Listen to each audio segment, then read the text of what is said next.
Aspirants, welcome to electrical whiteboard. So कैसे हैं आप लोग? आई होप सभी अच्छे होंगे। सो गाइज, आज हम आप लोगों के लिए एक अनदर वीडियो लेके आए हैं जिसमें है हमारे जूनियर इंजीनियर इलेक्ट्रिकल के डिफरेंट एग्जाम में जो SSC JE, power grid, UP PCL, DMRC, MP JE, Uttarakhand JE और भी जितने एग्जाम हुए हैं उनमें ये क्वेश्चन रिपीटेड हैं। एंड कई क्वेश्चन तो एक क्वेश्चन डिफरेंट एग्जाम में एक ही क्वेश्चन रिपीटेड है।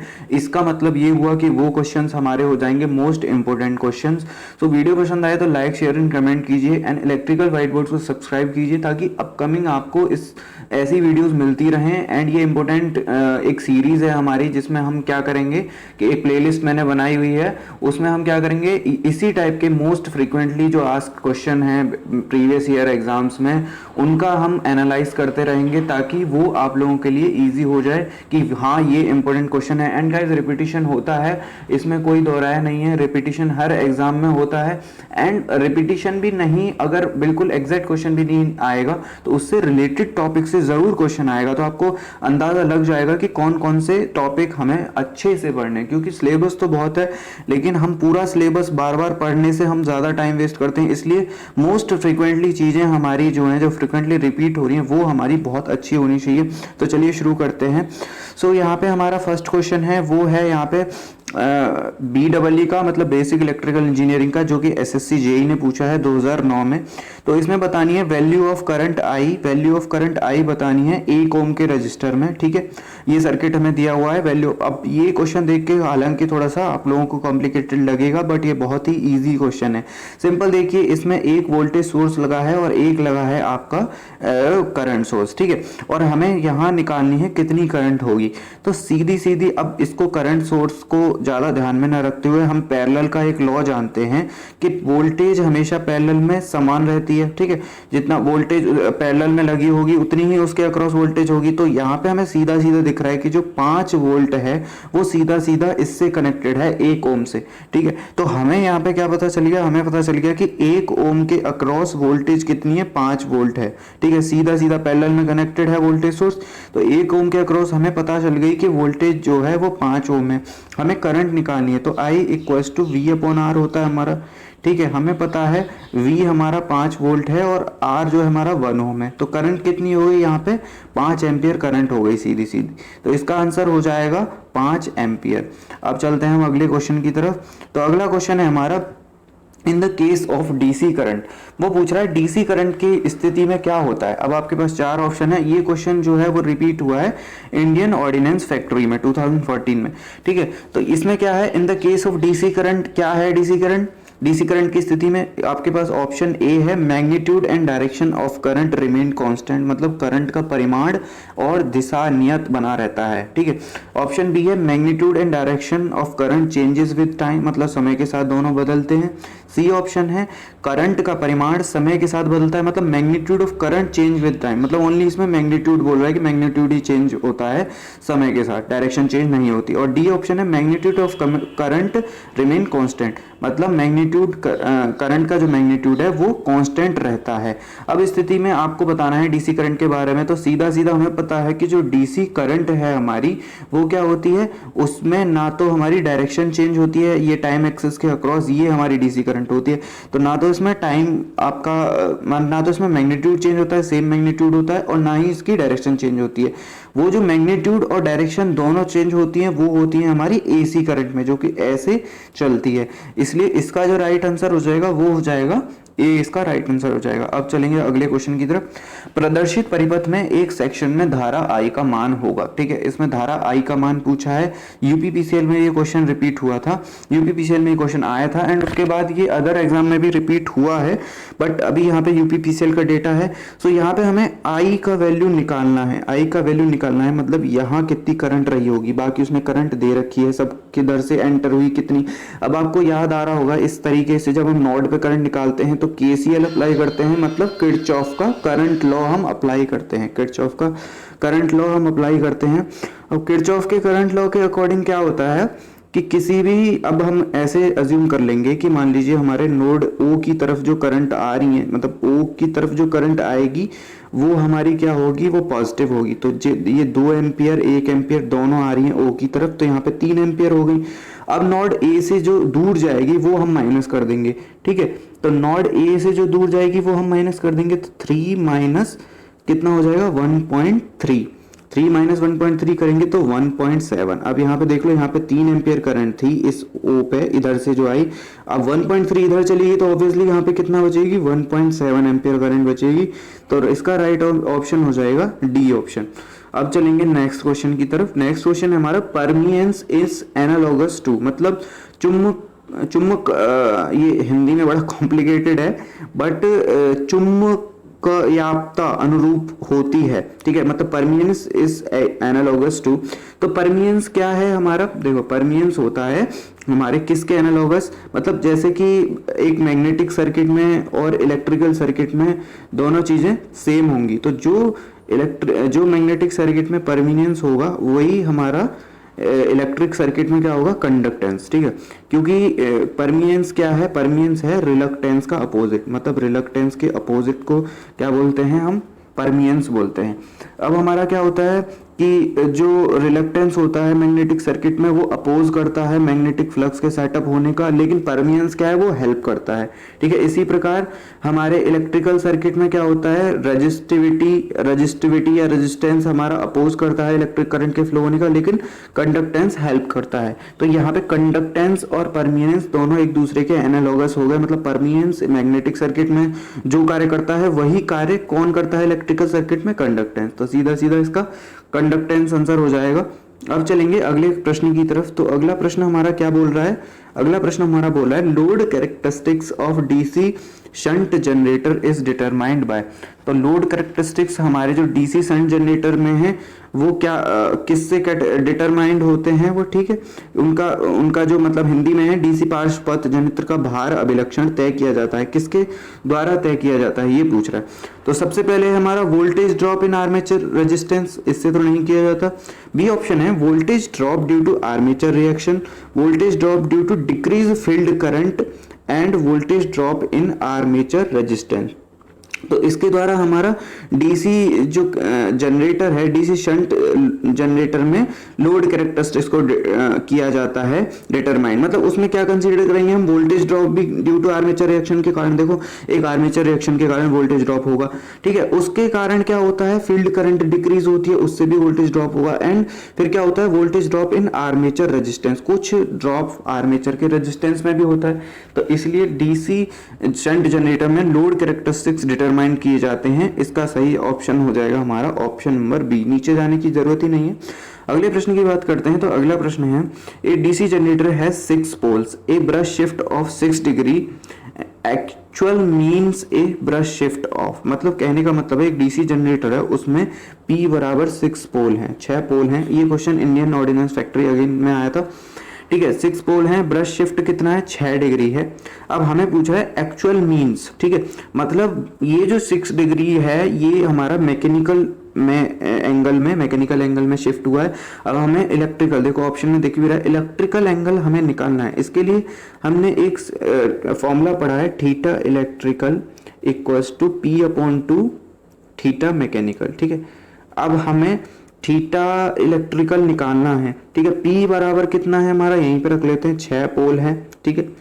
और थीटा इलेक्ट्रिकल हमें निकालना है, यहाँ पे थीटा मैकेनिकल 6 डिग्री है, तो यहाँ से ये कट गया और ये 3 इंटू 6 कितना हो जाएगा 18 डिग्री, ठीक है। 18 डिग्री इलेक्ट्रिकल में आ जाएगा। तो यहाँ पे इसका जो राइट ऑप्शन बनेगा वो बनेगा बी ऑप्शन। सीधा सीधा फॉर्मूला याद रखना है, theta electrical equals to P upon 2, P है मतलब नंबर ऑफ पोल्स, और थीटा मैकेनिकल। अब यहाँ पे अगर आपको कुछ भी पूछ ले, वो दोनों अगर दिए हैं तो पोल पूछ सकता है, थीटा मैकेनिकल पूछ सकता है, थीटा इलेक्ट्रिकल पूछ सकता है, कोई सा भी पूछ ले, इस फॉर्मूले के द्वारा हम इजिली इसको कर सकते हैं। अगले प्रश्न की तरफ चलेंगे। For V curve for synchronous motor, synchronous motor में हमने वी कर्व पढ़ा है, तो वो किस किस के बीच में होता है, ठीक है। तो वी कर्व जो है हमारा वो होता है फील्ड करंट एंड आर्मेचर के, obviously field current and armature के अक्रॉस बनता है वी कर्व, ठीक है। यहाँ पे देखो, यहाँ पे क्या है, यहाँ पे terminal voltage and load factor नहीं, पावर फैक्टर, फील्ड करंट नहीं, उसमें हमें पता है दोनों करंट ही आती हैं। फील्ड कर्व में क्या है, दोनों करंट ही पूछी जाती हैं, ठीक है। तो ये बनता है हमारा field current and armature current के बीच सिंक्रोनस मोटर में जो वी कर्व बनता है। अगला प्रश्न है which one of the following is correct, इनमें से कौन सा सही है ये पूछ रहा है वो। अब ये ऑप्शन है, the effect of air gap flux on armature current of synchronous motor is called armature reaction. मतलब क्या है, किसी सिंक्रोनस मशीन की आर्मेचर धारा पर वायु अंतराल फ्लक्स के प्रभाव को आर्मेचर प्रक्रिया कहते हैं। ऑप्शन बी है हमारा, the effect of armature current on mean flux in a synchronous motor is called armature reaction. अब देखो आर्मेचर रिएक्शन के बारे में वो पूछना चाह रहा है और उसके 4 उसने ऑप्शन दिए, लेकिन यहाँ पे सिंपल सी बात है कि ये कोई सिंक्रोनस मशीन ही हो या कुछ भी हो, लेकिन आर्मेचर रिएक्शन होती ही है। आर्मेचर रिएक्शन में क्या होता है, आर्मेचर करंट का मेन फ्लक्स पे जो इफेक्ट होता है उसको ही हम क्या बोलते हैं, आर्मेचर रिएक्शन बोलते हैं। अगले प्रश्न की तरफ चलेंगे, what is the result of skin effect. Skin effect का क्या परिणाम है, ठीक है।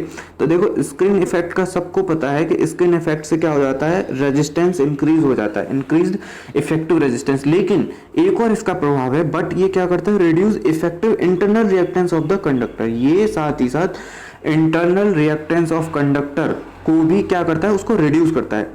रेजिस्टेंस को तो इंक्रीज करेगा, बट क्या करेगा, इंटरनल रिएक्टेंस को कंडक्टर के को ये रिड्यूस करेगा। तो ये भी याद रखना है, यूपी आरबीएनएल 2014 का ये क्वेश्चन है, इंपोर्टेंट क्वेश्चन है, इसको नहीं भूलना है, क्योंकि ये पता है स्किन इफेक्ट में रेजिस्टेंस बढ़ जाता है, पावर सिस्टम से ये क्वेश्चन पूछा गया है। लेकिन यहाँ पे ये भी याद रखना है कि reduce effective internal reactance of the conductor. अगले प्रश्न की तरफ चलेंगे, तो अगला प्रश्न है हमारा, the presence of earth wire in case of overhead line. Overhead line के केस में अर्थ वायर से क्या हो जाता है, तो ऑब्वियसली हमें पता है increase the capacitance of the line. Line का कैपेसिटेंस बढ़ जाता है अर्थ वायर के कारण, और ये एसएससी जेई का क्वेश्चन है, इंपोर्टेंट क्वेश्चन है, रिपीट होता है डिफरेंट एग्जाम में। अगला क्वेश्चन है, the pressure coil of watt meter consist. ठीक है, प्रेशर कॉइल जो है वाट मीटर की, वो क्या होता है, मतलब उसकी कुंडली जो है कैसी होती है प्रेशर को, तो उसमें होता है मोर number of turns of fine wire, मतलब पतले तार, महीन तारों की अधिक संख्या में उसकी क्या है, लपेटें लगाई जाती है, pressure coil of watt meter. ठीक है, और इसमें और जो हमारी करंट कॉइल है सीसी, इसको प्रेशर कॉइल को पीसी भी बोलते हैं, करंट कॉइल को सीसी, उसमें होता है कम टर्न्स होंगे और मोटे तार होंगे, थिक वायर से कम टर्न्स बनाए जाएंगे सीसी में। लेकिन पीसी मतलब प्रेशर कॉइल में हमारा क्या होगा, मोर number of turns of fine wire, मतलब महीन तारों की अधिक संख्या में टर्न्स जो है होंगी। तो इसका सही ऑप्शन है ए हो जाएगा हमारा इसका सही ऑप्शन। अगले प्रश्न की तरफ चलेंगे, इन स्पॉट वेल्डिंग में इलेक्ट्रिकल सप्लाई जो यूज की जाती है तो वो किस प्रकार की होती है, तो इलेक्ट्रिकल सप्लाई जो स्पॉट वेल्डिंग में यूज की जाती है वो उसमें होता है low voltage and high current. Low voltage और हाई करंट, इसमें मतलब low voltage and high current की इलेक्ट्रिकल सप्लाई यूज की जाती है स्पॉट वेल्डिंग में। ये क्वेश्चन भी उत्तराखंड जेई में पूछा गया है, लेकिन ये एसएससी जेई में भी रिपीट हुआ था। अगले प्रश्न की तरफ बात करते हैं, एट एब्सोल्यूट जीरो टेम्परेचर, मतलब एब्सोल्यूट जीरो परम शून्य तापक्रम पर इंट्रिंसिक सेमीकंडक्टर, मतलब इंट्रिंसिक कौन से होते हैं, शुद्ध अर्धचालक, शुद्ध सेमीकंडक्टर। एक्सट्रिंसिक कौन से होते हैं, एक्सट्रिंसिक होते हैं हमारे अशुद्ध, मतलब जो उनमें इम्प्योरिटी होती है। ठीक है, तो यहाँ पे इंट्रिंसिक की बात कर रहा है। एब्सोल्यूट जीरो टेम्परेचर में वो कैसा बिहेव करते हैं, एज एन इंसुलेटर, वो एक इंसुलेटर की तरह व्यवहार करते हैं, इसलिए इसका राइट ऑप्शन सी ऑप्शन होगा।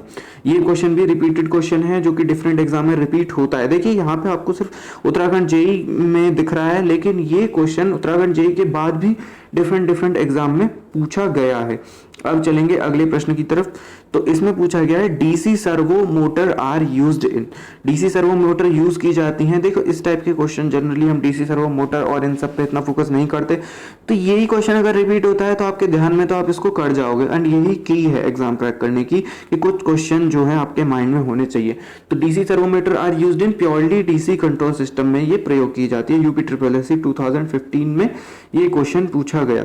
अब चलते हैं अगले की तरफ। देखो अगला प्रश्न है हमारा, in the energy level diagram. Energy level diagram बनता है, what is the separation between conduction band and valence band. तो देखो एनर्जी जो हमारा डायग्राम है उसमें क्या होता था, सबसे ऊपर कंडक्शन बैंड, ठीक है, नीचे होता था वैलेंस बैंड, और बीच में एक गैप होता है, ये वाला गैप, ये जो गैप है, ठीक है, इसको वो पूछ रहा है, इसको क्या बोलते हैं। तो आपको याद होगा ऑब्वियसली, इसको पहला ही ऑप्शन है, फॉरबिडन एनर्जी गैप बोलते हैं, हिंदी में भी फॉरबिडन एनर्जी गैप ही बोलेंगे।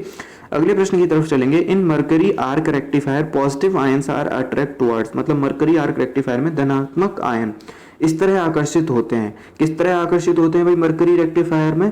तो ये होते हैं हमारे धनात्मक आयन कैथोड की तरफ आकर्षित होते हैं। ये डेली सबऑर्डिनेट वाला जो एग्जाम होता है उसमें ये पूछा गया है। अगले प्रश्न की तरफ चलेंगे। आईई नियमों के अनुसार इलेक्ट्रिकल मशीनों के संस्थापन करते समय किस नियम का पालन आवश्यक है? यूपीपीसीएल ने क्वेश्चन पूछा था।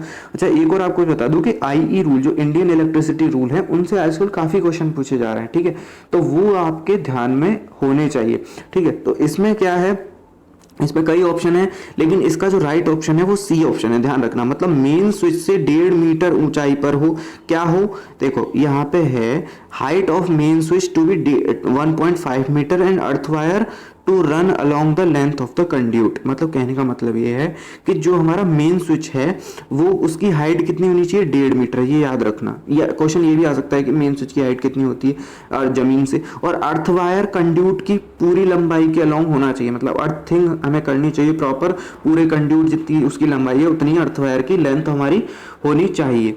अगले प्रश्न की तरफ चलेंगे। यदि भूमि प्रतिरोध मतलब अर्थ रेजिस्टेंस स्वीकृत मान से अधिक हो, मतलब जितना वो है उतना होना चाहिए, वैल्यू उससे ज्यादा है, तो कौन सा कदम उठाना चाहिए, हमें क्या करना चाहिए?